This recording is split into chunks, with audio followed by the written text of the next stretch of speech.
Hey, what is up, boys and girls, and welcome back to our podcast. I'm Aaron, and that's Edmond, where we talk about anything and everything. We have a special guest today, Jordan. How you doing today? What up, guys? Thanks for having me, man. Thanks for having me. Thanks for being on. We want to have a little segment for you to introduce yourself, let everyone know what you do, have going on right now in your life. My name is Jordan Ramirez. I own a fitness center here in Deming, New Mexico. Been in fitness industry now, I was thinking about it the other night, man, and it's quite a bit. I like saying 10 plus years. So, but I've had the blessing to be in the business and the fitness industry that I enjoy now since 2010. So, yeah, 15 years. Like a hot seat where we ask you a lot of questions, and then we're going to do overrated, underrated. Cool. And then whatever happens in the end, we'll talk about it. Yeah. And then stay tuned for next week where we're going to do another video. We're going to actually shoot this right after with the podcast. So he's going to take us through a little workout. So, me and Aaron, we're nerds. We watch Cool. anime and Marvel movies. Yeah. Are you into anything like that?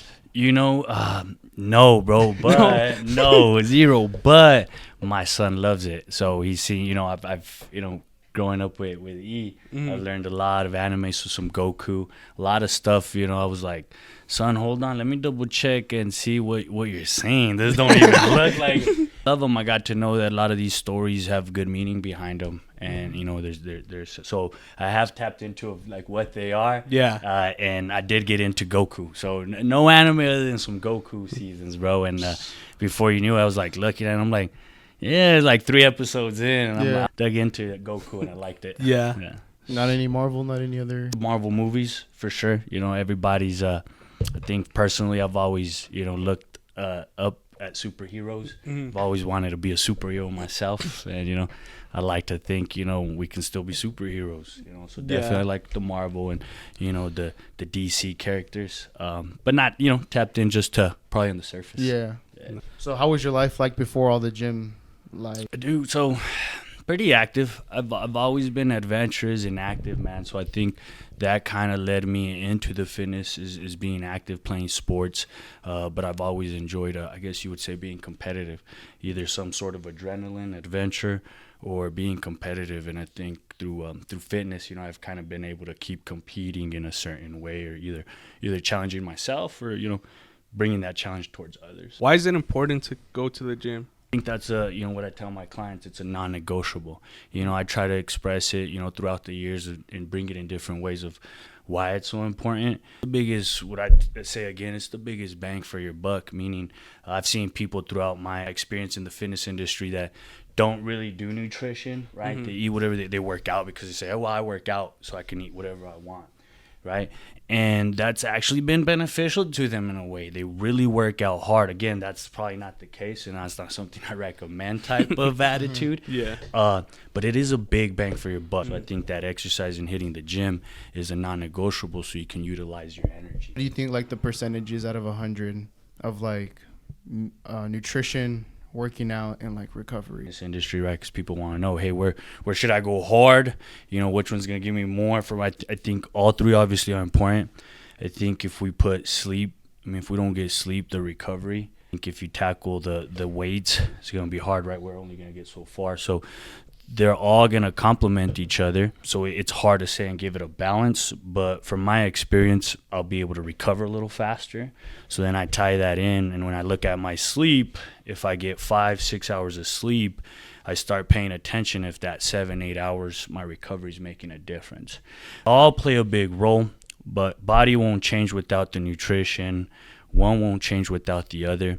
If I were gonna split it, now what I do currently 60% nutrition, about 20 of sleep. My sleep could get so much better. Not sleeping all that great on the recovery, but I think that's very crucial whenever you're looking to make a change physically, for sure, too. We know you do training. Yeah. How do you come up with the workout routines for like different body types?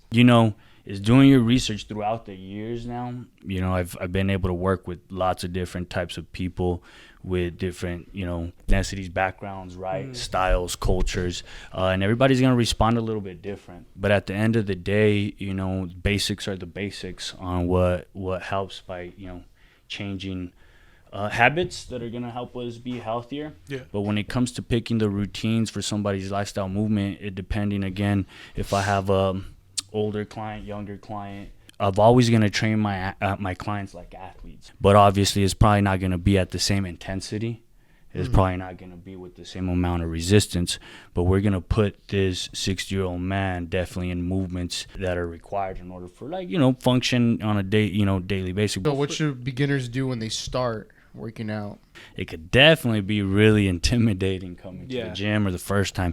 Even me, man, throughout the years of training, I'll have those days where, like, man, what am I going to do today? Or what do I feel like working out? Or you'll go through, like, what do I do? So coming to a gym, being a beginner is like, well, how do I work out and where do I start?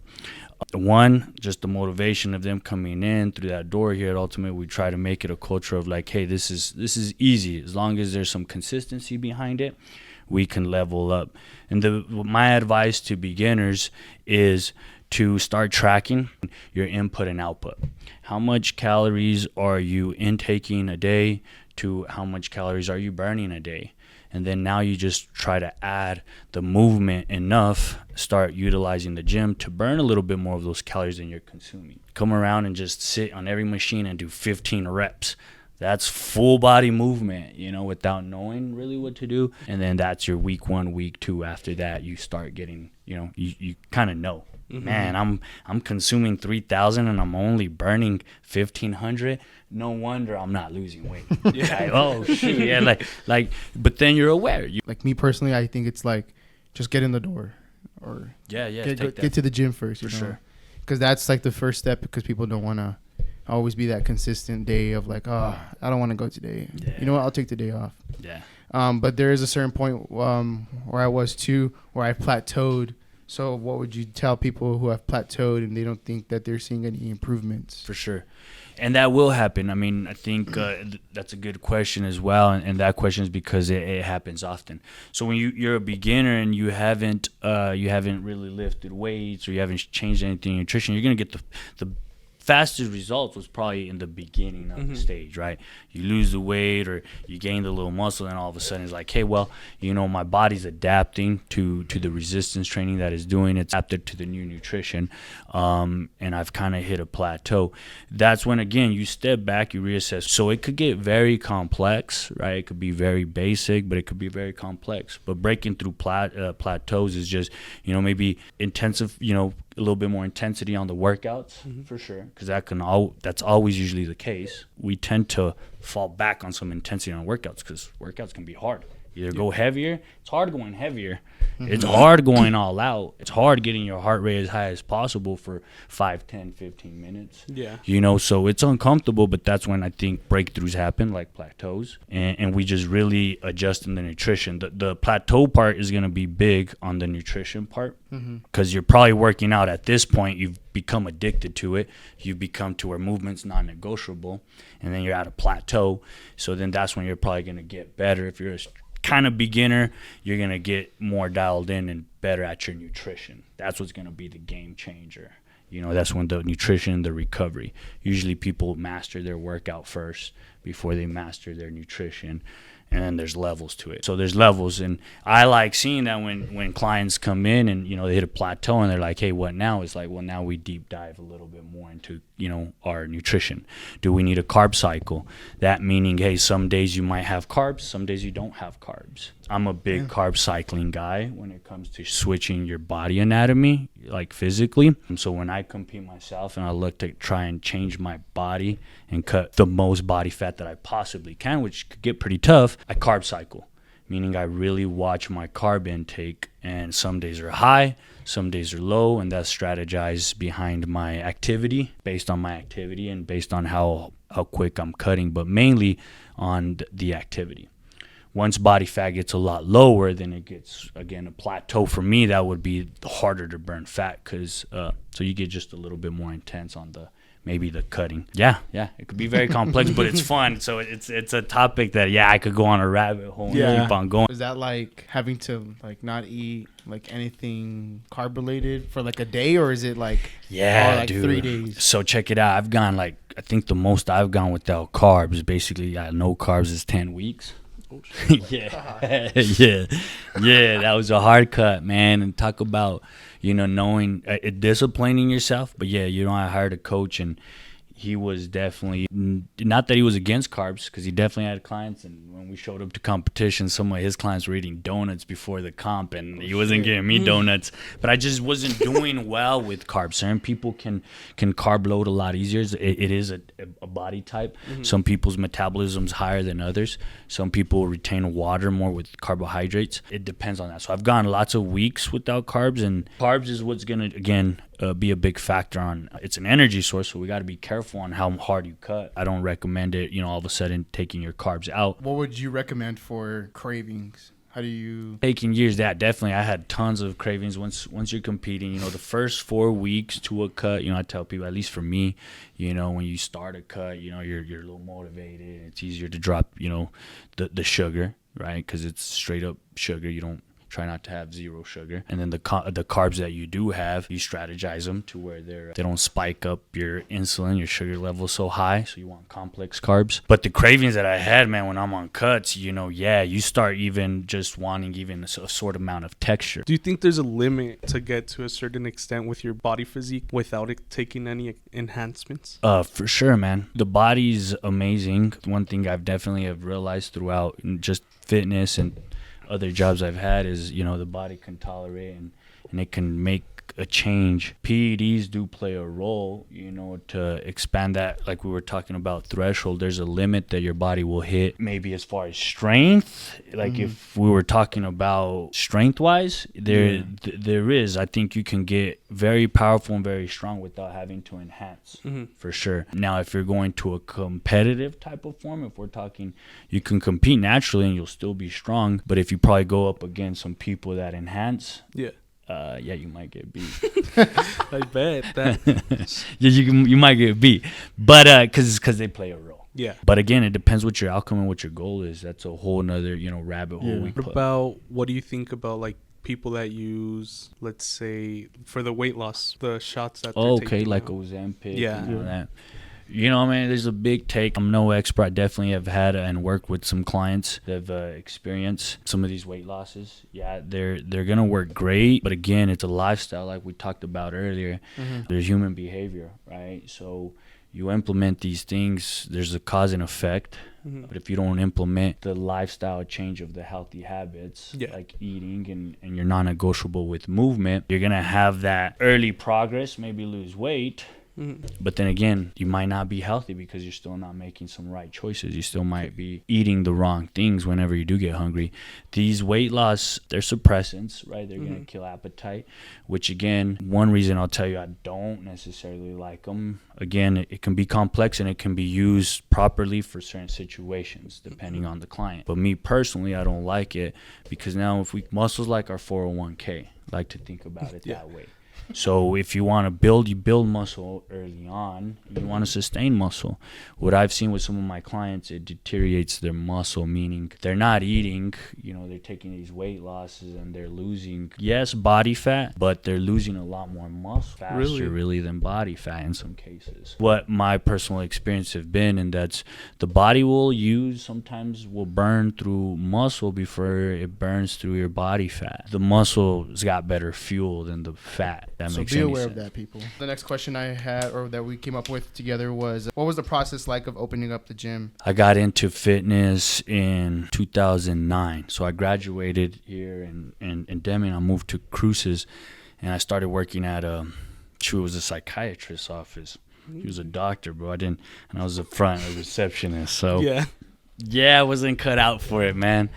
So I was having a little tough time, dealing with insurance. I was young, so I said, hey, I don't know what I would like to do and, still go to school. So I like hitting the gym. I'm going to get a gym job. So I hit up every gym in town in Las Cruces. I took my resume. I was 18. And the last gym I got to at World Gym, they kind of hired me on the spot. He said, come in. But I was hired on commission base only. So the first 2 weeks. Yeah, well, you guys remember, I don't know if you guys ever saw that. We used to have some boxes. So early on, marketing is kind of not like marketing is today, but I think you guys still see it. I don't know what it's a form of way of marketing. I forgot what it's called. I was in charge of locations that had a box that said win a free year membership, enter to win here. So you write your name, you write your information, roll it, and drop it in the box. My job was to go to all those locations, open up the box, get all the papers, throw them in, come back to the gym, brought them all to the gym, and my manager tells me, all right, now call them on, tell them they won. Damn. Everybody. Our goal was get them through that door. But it worked, man. It worked. And surprisingly, I was good at it. I did good my first 2 weeks. I signed up all my friends that I knew. Yeah. And I did good the first 2 weeks. And I remember getting a decent, pretty good little check just with the memberships I had signed up. Kind of knew within my heart, no doubt, that I'd be a gym owner one day. I just didn't know when or how quickly it would come. I just learned the fundamentals now. I know that I learned the basics there since 2009, just really showing up every day. And it led to personal training. I got to meet, by working the front desk there, I was able to meet one of the personal trainers. I was selling gym memberships, going to school, tackling my classes, first semester, second semester. Then the personal trainer says, shout out to Oscar. He was my mentor, cool dude. He's like, yo, man, like, why don't you become a personal trainer? And I hadn't thought about it, and this was about probably 6 months to a year working at the gym. Yeah. So then there was a training that happened at the Doña Ana. It was actually at the community college, and it was a personal training, personal certification training. Oh, shit. And my buddy Oscar, again, shout out to Oscar, he paid for the course. Oh. Yeah. So he's like, hey, tackle it, and then you'll work with me. We'll hire you on, and he taught me early on how to get clients, how to intake clients. It was kind of a blessing because I was able to sign up people at the front desk. So when they came in and they asked for a personal trainer, I was like, yeah, I'm him. So I was able to just rack up some clients early on and make a pretty good start making some income that I decided to quit school. And that was one of the things my buddy Oscar was like, hey, dude, just when you start doing, this is a good college. Don't drop class, keep going.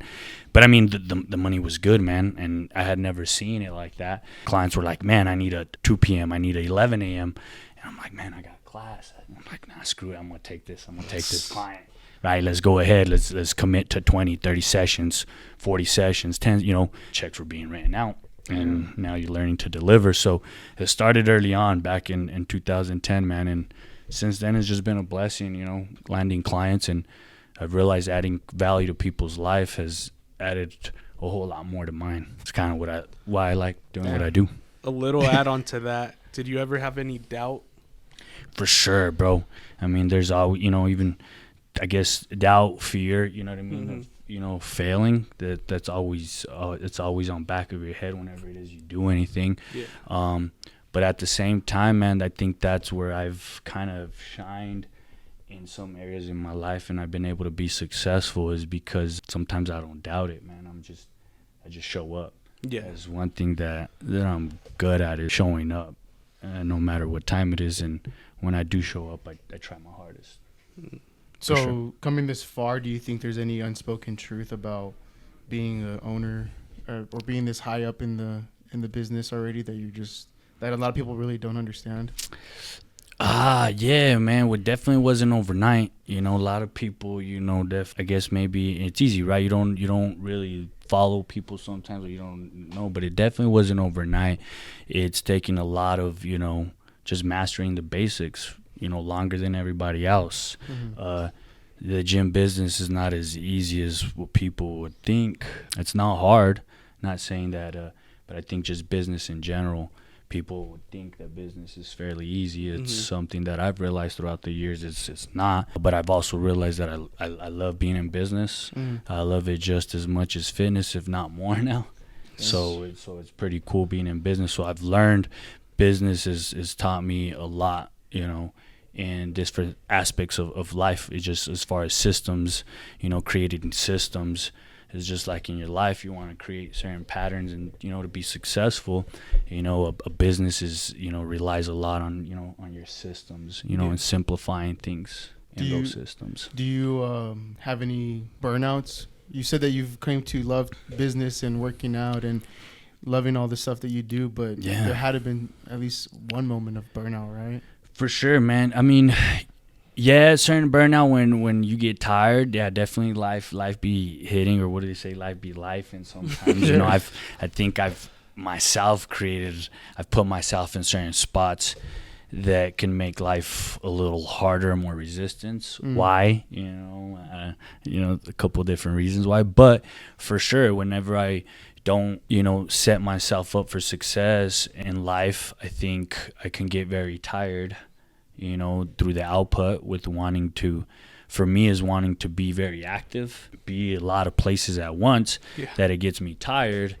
And then it kind of has brought some burnouts. I think throughout, my years, if I look back at it now, I was like, damn, how did I get through that little time? But while I'm in it, for me, it didn't seem like a burnout. It just seems like a challenge, so not that I'm saying people get tired and burn out, but I don't necessarily believe in burnout. When you're passionate about something, it's not a burnout. You just reassess it.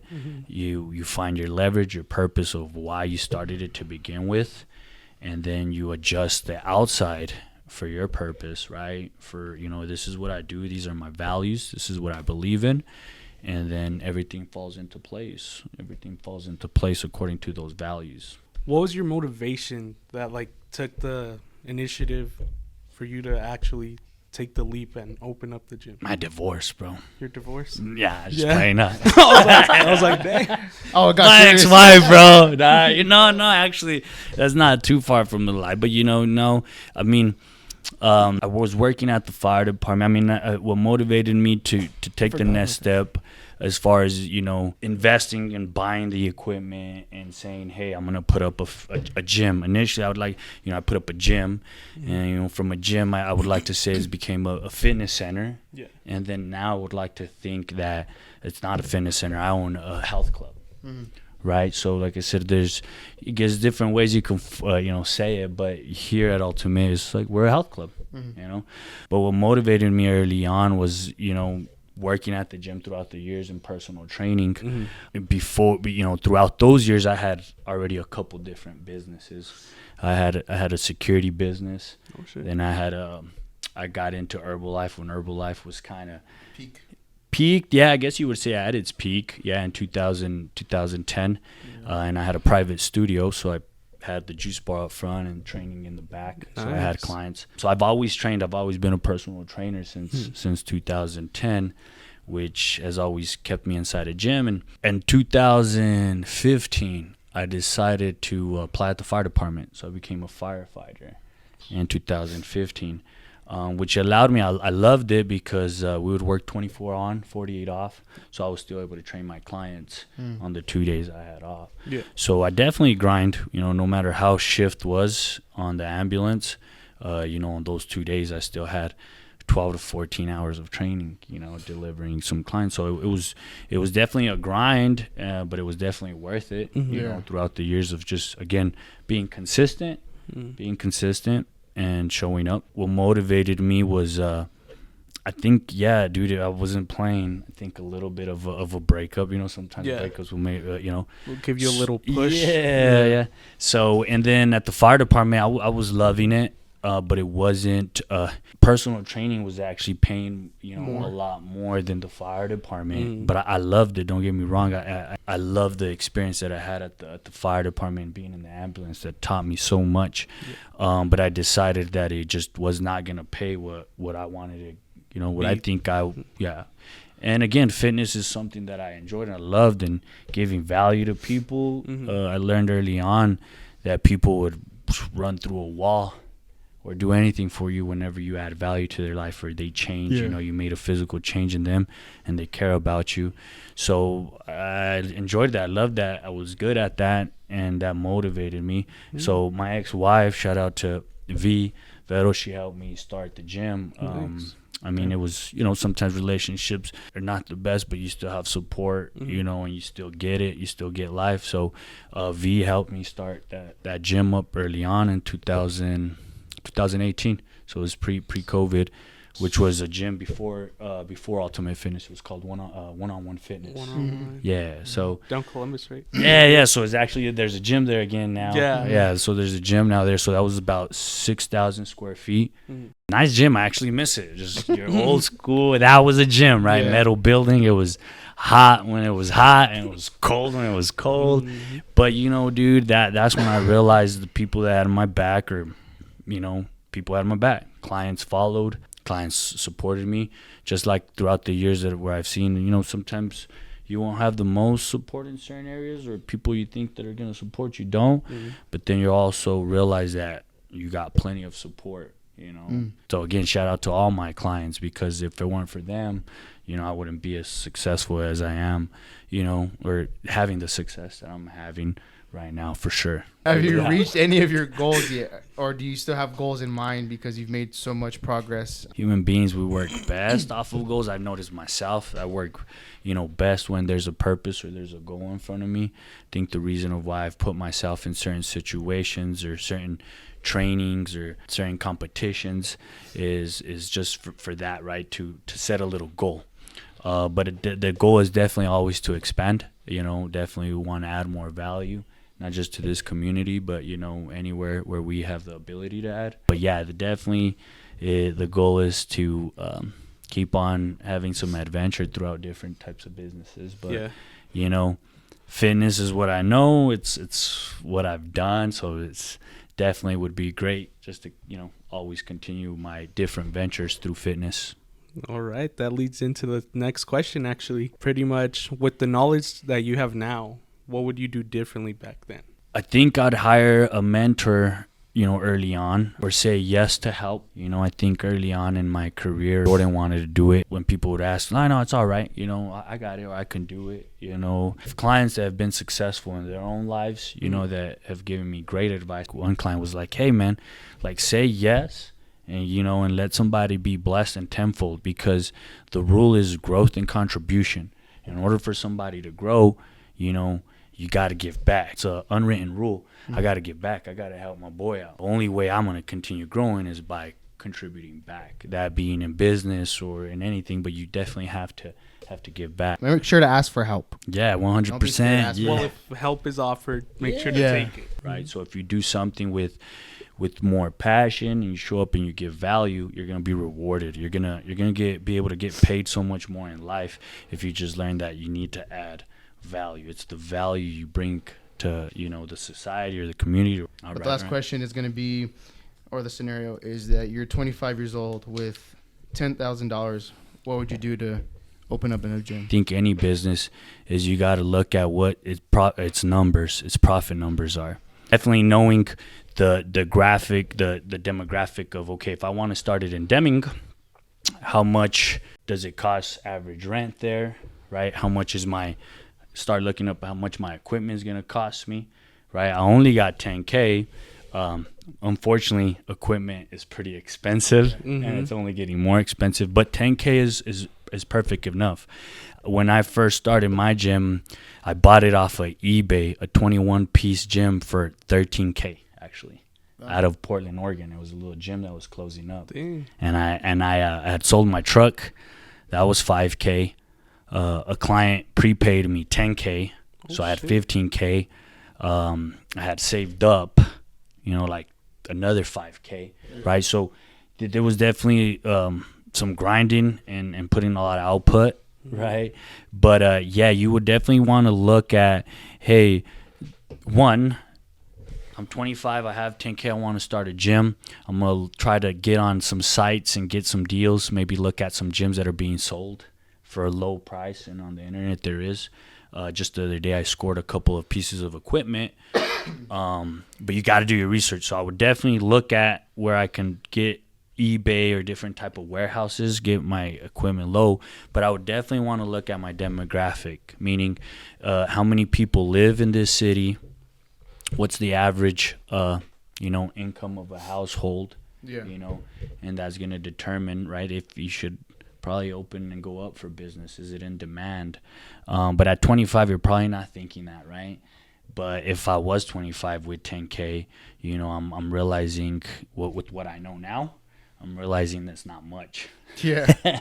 But thank God at 25 back then I didn't know that, right? I thought 10K was gonna make it happen, and sometimes it does, man. 10K can make it happen if you're, you got to get resourceful. I would get resourceful.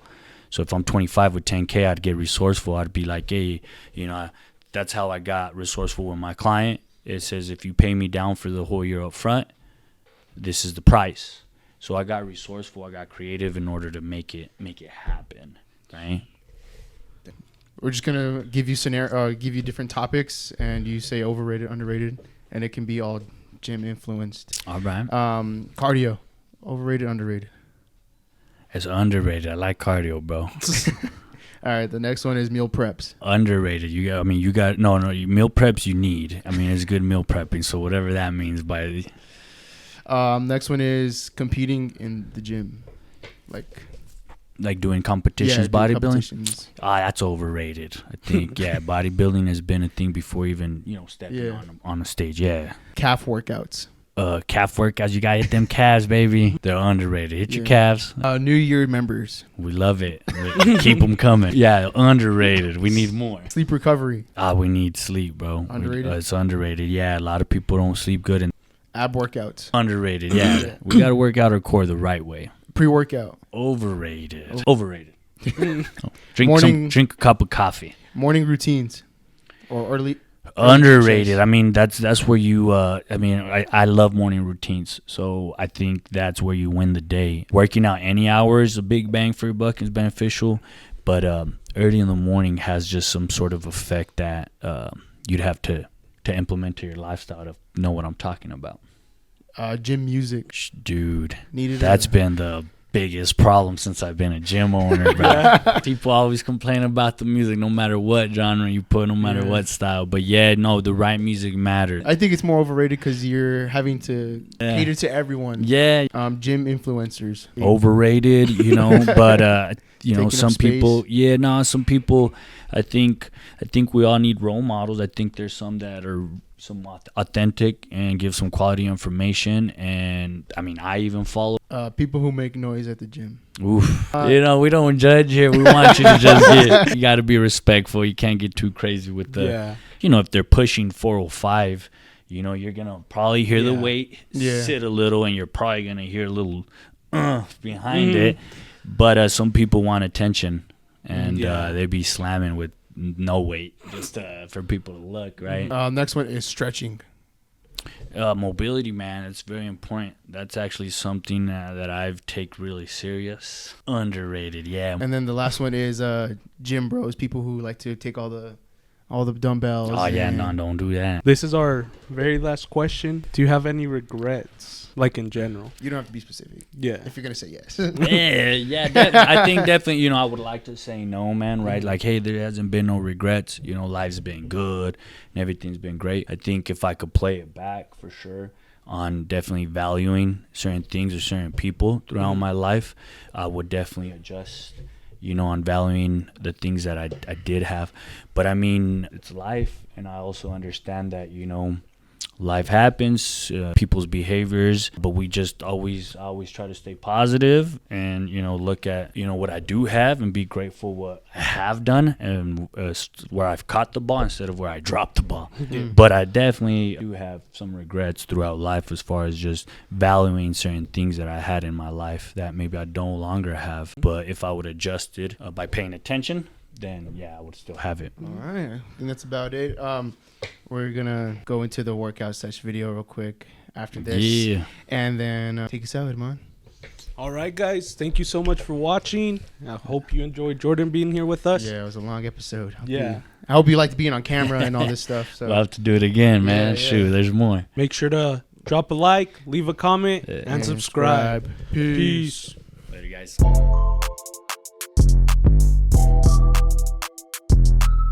With that being said, sorry, Damn. It's all good. Get it out, dog.